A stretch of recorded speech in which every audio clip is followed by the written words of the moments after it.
राऊतसाहेब, राज्यातला विषय आहे महाराष्ट्राच्या जनतेच्या मनात नेमकं काय आहे? कारण काल उद्धव ठाकरे असं म्हणाले की महाराष्ट्राच्या जनतेच्या मनात आहे तेच होईल. प्रश्न होता राज ठाकरे आणि उद्धव ठाकरे यांनी एकत्र येण्याचा. माननीय उद्धव ठाकरे जे शिवसेनेचे पक्षप्रमुख आहेत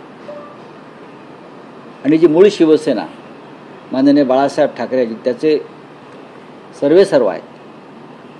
तुमच्याच प्रश्नाला त्यांनी काल उत्तर दिलं की महाराष्ट्राच्या जनतेच्या मनात जे आहे ते होईल.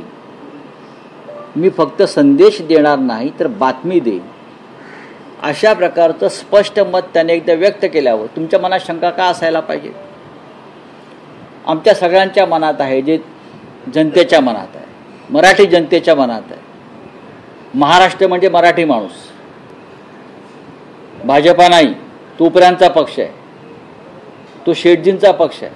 त्यांना मराठी माणूस, महाराष्ट्र, अस्मिता, 106 हुतात्मे, बेळगाव, कारवार नाही, ते व्यापारी आहेत. आणि उरलेले जे सगळे आम्ही लोक आहोत हे 106 हुतात्म्यांच्या बलिदानाशी बांधिलकी ठेवून काम करणारे आहोत. प्रबोधनकार ठाकरे, माननीय बाळासाहेब ठाकरे, आम्ही सगळे त्यांचे चेले आहोत ना. तर अशा वेळेला महाराष्ट्राच्या हितासाठी संयुक्त महाराष्ट्राच्या लढ्यामध्ये अनेक पक्ष आपल्या विचारधारा, मतभेद बाजूला ठेवून एकत्र आले. आपण पाहिलं असेल तेव्हा मराठी माणसाचा विजय झाला, मुंबई आपल्याला मिळाली.